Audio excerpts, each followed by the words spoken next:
प्रेक्षकांनो, लग्नानंतर होईलच प्रेम या मालिकेच्या पुढच्या भागामध्ये आपल्याला जबरदस्त ट्विस्ट पाहायला मिळणार आहे. अखेर रम्याची खिळी ही तिच्यावर उलटताना दिसून येते आणि ही खिळी मात्र सर्वांसमोर आली आहे आणि याचं कारण असतं वसुआत्या. वसुआत्याचा डाव असा फेल जातो की जेणेकरून काव्यासमोर रम्याचं सत्य येतं.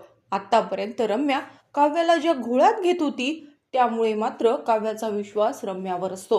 रम्या जे काही वागतीये, जे काही बोलतीये, हे सगळं मनापासून करतीये आणि आता ती पहिल्यासारखी राहिलेली नाहीये. तिच्यामध्ये आणि पार्थमध्ये असं काहीही नाहीये.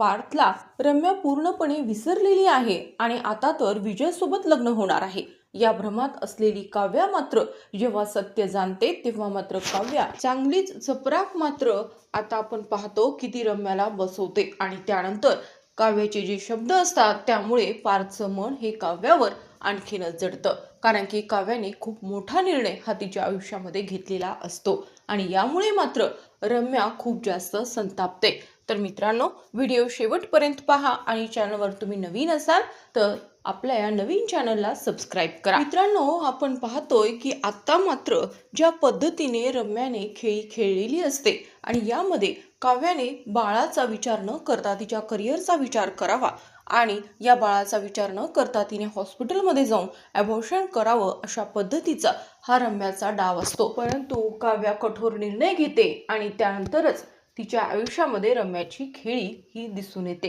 कारण की आता आपण पाहतो की ज्या पद्धतीने काव्या तिच्या अभ्यासासाठी प्रयत्न करते, कारण की आता परीक्षा जवळ आलेली आहे, डेट्स आलेले आहेत, त्यामुळे काव्याचं लक्ष हे तिच्या अभ्यासाकडे असतं. आणि त्यानंतर आपण पाहतो की जेव्हा नंदिनी आणि काव्यामध्ये ज्या गोष्टी होतात, जेव्हा नंदिनी काव्याला समजावून सांगते त्यानंतर काव्याचं फिक्स होतं की ती या बाळाला वाढवणार आहे, बाळाला जन्म देणार आहे. ज्या गोष्टी जेव्हा होतील तेव्हा पाहून घेता येईल, हे बाळच मला उत्तर देईल असं मात्र आपण पाहतो की काव्या निर्णय घेते. आणि हा निर्णय जेव्हा रम्याला समजतो तेव्हा रम्या म्हणते की या सगळ्यात मी आग टाकण्याचा प्रयत्न करतेय, परंतु ती नंदिनी मात्र ही आग पुन्हा विझवण्याचा प्रयत्न करतेय. परंतु मी हे होऊ देणार नाही. रम्या कधीच त्या बाळाला जन्म देऊ शकणार नाही. पार्थच्या बाळाला जन्म देणार ती एकच व्यक्ती, ती म्हणजे मी, रम्या, असं मात्र रम्याने ठरवलेलं असतं. आता विजयचा वापर करून रम्या या खेळीला साथ देणार असते, परंतु इकडे मात्र वसूला वेगळ्याच गोष्टी वाटत असतात. कारण की तिने आता देशमुख कुटुंबाला, पार्थ देशमुखला संपवण्याचा विचार केलेला असतो. हे कुटुंब कधीच उभा राहता कामा नये आणि ते माझ्या चरणी आलं पाहिजे असं मात्र वसूला वाटत असतं आणि विजयची तिला साथ सुद्धा मिळते. जे कॉन्ट्रॅक्ट हे पार्थला मिळणार असतं ते कॉन्ट्रॅक्ट हे विजयच्या कंपनीला मिळाल्यानंतर मात्र वसू ठरवून टाकते आणि वसूच्या एका चुकीमुळे मात्र रम्याचा डाव हा काव्याला समजतो. मित्रांनो, इकडे मात्र आपण पाहतो की ज्या पद्धतीने नंदिनी आणि जीवा त्या बाळाचा शोध घेत असतात तेव्हा त्यांच्या लक्षात येतं की पाळणा घरातलाच हा गेम आहे. कारण की पाळणा घरातीलच लोकांना माहीत होतं की आजच्या दिवशी बाळाची आई बाळाला घेऊन बागेत जाणार आहे आणि त्यानंतर जवळच असलेल्या म्हणजे त्या बाळ आश्रमाच्या जवळच असलेल्या गार्डनमध्ये हे सगळं सुरू असतं आणि तेव्हा तिथे ती स्त्री पोहोचलेली असते जिने बाळाला उचललेलं असतं. म्हणजे आश्रमातूनच या गोष्टी घडत असतात आणि त्यानंतर तिथे बाळाला विकलं जाणार असतं हे सुद्धा नंदिनीला समजतं. परंतु त्यानंतर जेव्हा नंदिनी आणि जीवा हे त्या बाळाश्रमामध्ये भेट देतात तेव्हा मात्र तिथली जी असिस्टंट असते ती मात्र उडवाउडवीचे उत्तर देऊन मात्र नंदिनी आणि जीवावरच ओरडते. परंतु नंदिनी सुद्धा ठामपणे म्हणते की तुम्हाला समजतं का तुम्ही काय बोलताय ते? तुम्ही जरी इथून त्या बाळाला त्याच्या आईसोबत पाठवलं असलं तरीही आम्ही फक्त तुमच्याकडे चौकशीसाठी आलो आहोत. परंतु ती असिस्टंट बोलत असते की तुमच्या या सगळ्या गोष्टींमुळे आमच्या या बाळाश्रमावर काय परिणाम होऊ शकतो याचा विचार तुम्ही केला आहे का?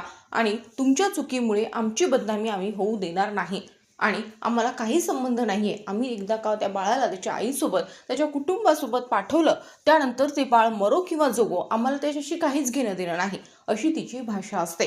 आणि त्यावरूनच नंदिनीला समजतं की इथं जे मुलं, जी लेकरं इथे आलेली असतात त्यांना सांभाळण्याची या लोकांची काय टेंडन्सी असू शकते जर हे बाळाबद्दल असं वक्तव्य करत असतील तर. तेव्हा मात्र नंदिनी जीवाला बोलून दाखवते.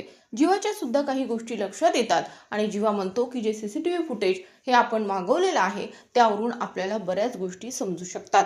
आणि तेव्हा त्यांच्यासमोर एक धक्कादायक गोष्ट दिसून येते की ती जी स्त्री असते जिने बाळाला तिथून गायब केलेलं असतं, ती स्त्री मात्र त्याच बाळ आश्रमामध्ये काम करत असते, परंतु ती फक्त वेश बदलून तिथे आलेली असते आणि त्यानंतर ती त्या बाळाश्रमातूनच बाहेर सुद्धा पडलेली असते. त्यानंतर तिने त्या गार्डनमध्ये पाऊल टाकलेलं असतं आणि गुंगीचं औषध देऊन तिने हा कार्यक्रम केलेला असतो. परंतु आपण पाहतो की या सगळ्या गोष्टी CCTV मध्ये कैद होत नाहीत, परंतु त्या ज्या स्त्रीचा जिने बाळ किडनॅप केलेला आहे किंवा तिने तिथून ते बाळ ती घेऊन गेलेली आहे, ती स्त्री मात्र बाळ आश्रमाच्या दिशेने जाताना दिसून येते आणि हा खूप मोठा ट्रॅप आहे असं जीवा आणि नंदिनीच्या लक्षात आलेलं असतं. यामध्ये अनेक अल्पवयीन मुलांना किडनॅप केलं जात आहे, त्यांच्यासोबत गैरवर्तन केलं जात आहे, त्यांचा जीव धोक्यात आहे. या सगळ्याच गोष्टी नंदिनी आणि जीवा आता सर्वांसमोर आणणार आहेत. मित्रांनो, आपण पाहतो की जेव्हा नंदिनीला या सगळ्या गोष्टी समजतात, बोलण्यावरून जीवा सगळं काही हेरतो, त्यानंतर त्या दोघांचे प्रयत्न सुरू होतात आणि इकडे मात्र काव्याला डिमोटिवेट करण्यासाठी रम्याने पूर्ण खेळी खेळलेली असते. तिच्या मैत्रिणीला बोलून कसं असतं आयुष्यामध्ये करिअर आणि बाळ या सगळ्या गोष्टी सोबत होऊ शकत नाही, आपणही माणसंच आहोत, मशीन नाही आणि अभ्यास करून बाळाला सांभाळणं, बाळाचं सगळं काही करणं म्हणजे खूप चुकीचं आहे, थकतो आपण आणि तेव्हा एवढ्या मोठ्या एक्झाम्स आपण नाही देऊ शकत. तेव्हा मात्र हा विचार तू सोडूनच दे, बाळाला जन्म देत नाहीयेस हाच विचार तू करायला पाहिजेच, असं मात्र आपण पाहतो की ती मैत्रीण काव्याला समजावत असते. आणि आता मात्र रम्याला हेच हवं असतं, कारण की रम्या ठरवते की जर आता काव्याने हा विचार केला तर माझ्या मनासारखंच होणार आहे आणि एक्झामसाठी तिने बाळाचा विचार करूच नये असं तिला वाटत असतं. आणि मित्रांनो, आपण पाहतो की त्या मैत्रिणीच्या रम्याच्या मैत्रिणीच्या बोलण्यामुळे मात्र काव्या खूप डिस्टर्ब होऊन जाते आणि ती तिच्या रूममध्ये जाते. तिचं मन लागत नाही, ती रडत असते. खरं तर तिने आज खूप ठरवलेलं असतं, आज काय काय करायचं, कशा पद्धतीने अभ्यास करायचा, या सगळ्या गोष्टी काव्याने ठरवलेले असतात, परंतु असं काहीच होत नाही आणि ती मात्र रडत असते. इकडे पार्थ ऑफिसवरून येतो आणि तेव्हा त्याच्या समोर दिसतं तर काव्या ही रडत असते आणि तेव्हा काव्या ज्या पद्धतीने विचार करते तेव्हा तिच्या लक्षात येतं की जे पार्थ बोलत आहेत, जे काही मला नंदिनी ताईने समजावलं, त्या गोष्टीवरून मात्र मला नक्कीच असं वाटतं की रम्या हे सगळं काही मुद्दामून करते. नंदिनी ताईने आतापर्यंत मला जे काही निर्णय सांगितलेले असतात किंवा नंदिनी ताईने जी माझी समजूत काढली त्यामुळे माझं कधीच वाईट झालेलं नाहीये आणि आता सुद्धा नंदिनी ताई मला समजावते की मी हे सगळं काही सांभाळू शकते. आणि तेव्हा मात्र काव्याला समजतं की आजचा माझा पूर्ण दिवस हा फक्त रम्यामुळे गेलेला आहे आणि मला खूप जास्त त्रास होतोय ते फक्त रम्यामुळेच, कारण की रम्याने या सगळ्या गोष्टी मुद्दामून केलेल्या आहेत हे मात्र काव्याच्या लक्षात येतं आणि त्यामुळे काव्या रडत असते.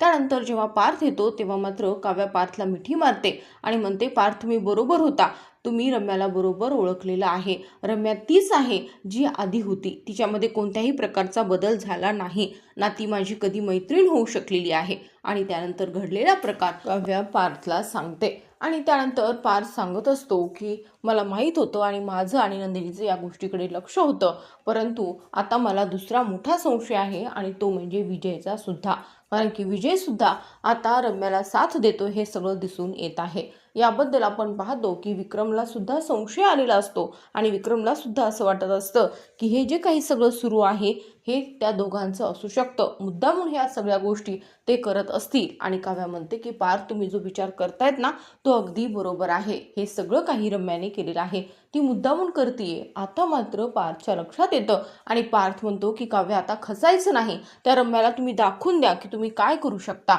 आणि तिने जी खेळी खेळली आहे तुमच्यासोबत त्या खेळीला कसं उत्तर द्यायचं आहे हे तुम्ही ठरवा, नाहीतर ती आणखीनच तुम्हाला त्रास देण्याचा प्रयत्न करेल. आणि तेव्हा मात्र काव्या ठरवते.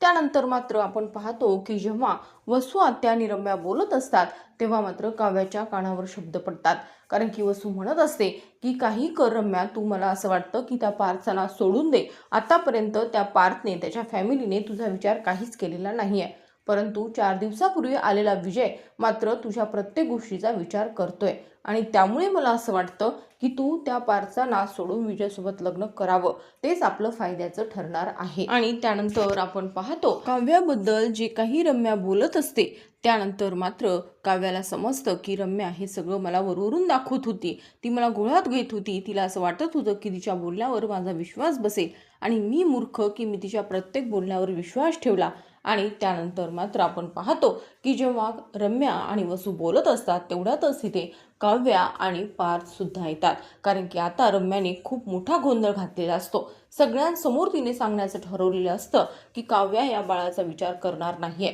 ती फक्त तिच्या करिअरचा विचार करणार आहे असं सुद्धा रम्या सर्वांना सांगणार असते. आणि हाच प्लॅन इकडे पार्थ आणि काव्याला समजलेला असतो आणि त्यामुळे काव्या स्वतःहून रम्याला याचा जाब विचारते, तिच्या थोबाडीत देते. ती म्हणते की ही थोबाडीत त्या मुलीसाठी आहे जिने तुझ्यावर विश्वास ठेवला आणि तू मला घोळात घेत होतीस. तुला असं वाटत होतं की तुझ्या प्रत्येक गोष्टीवर मी विश्वास ठेवेल आणि तू मात्र मैत्रीचा विश्वासघात केला आहेस. तू मैत्रीच्या लायकीचीच नाही आहेस.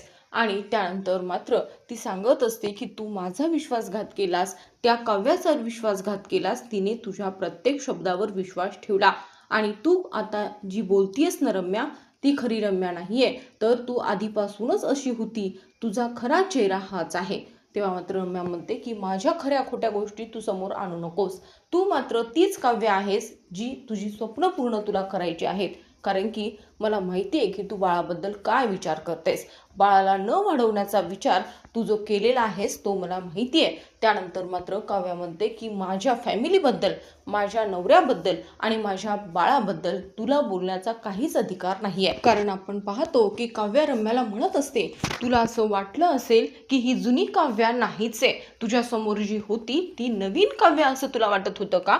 परंतु हा तुझा खूप मोठा गैरसमज आहे आणि आता तुला जी चपराक मिळालेली आहे ती जुन्या काव्याकडूनच.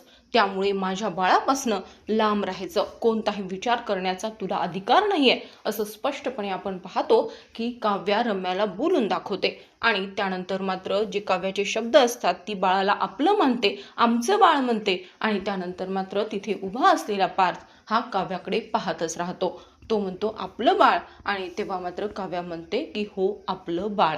कारण की आता काव्याने निर्णय घेतलाय की ती या बाळाला वाढवणार आणि ती तिचा अभ्यास सुद्धा पूर्ण करणार. तिच्या पुढे अनेक संकट ही रम्या उभा करेलच, परंतु आता काव्याने जो निर्णय घेतलाय ज्यामध्ये तिच्यासोबत तिचा आत्मविश्वास सुद्धा आहे, ती पूर्णपणे तिच्या निर्णयावर ठाम आहे आणि त्यामुळे ती त्या रम्याला उत्तर देऊ शकते हे मात्र नक्की. परंतु या सगळ्यात पार्थला खूप आनंद होतो की जे काही निर्णय आता काव्याने घेतलाय त्यावर तिच्यावर कोणीही जबरदस्ती केलेली नाहीये. कारण की जेव्हा रम्या म्हणते की म्हणजे त्या जुन्या काव्याने कोणताही निर्णय न घेता बाळाला वाढवण्याचा विचार केला आहे, परंतु काव्या म्हणते की हो ती जुनी काव्या आमच्या बाळाबद्दल काय विचार करते हे तुला सांगणं आम्ही महत्त्वाचं समजत नाही. आणि तेव्हा पार्थला खूप आनंद झालेला असतो. तर आता मित्रांनो, पार्थच्या आयुष्यामध्ये जो काव्याने निर्णय घेतलेला आहे तो तर महत्त्वाचा आहेच, परंतु पार्थ आपलं कर्तव्य समजतो की जे काव्याचं स्वप्न आहे त्याला साथ देण्याचं आणि त्याची साथ देण्यासाठी पार्थ सुद्धा काव्याला मदत करणार आहे. परंतु मित्रांनो, इकडे मात्र आता वसू, रम्या आणि तसेच विजय सुद्धा पार्थ आणि काव्यासाठी आणखीनच डेंजरस होणार आहेत. तर आता मित्रांनो, लग्नानंतर होईलच प्रेम या मालिकेमध्ये पुढे मोठे ट्विस्ट आपल्याला पाहायला मिळतीलच. तर मित्रांनो, माझ्या या नवीन चॅनलला सबस्क्राईब करा. व्हिडिओ आवडला असेल तर व्हिडिओला लाईक आणि शेअर करायला मात्र विसरू नका.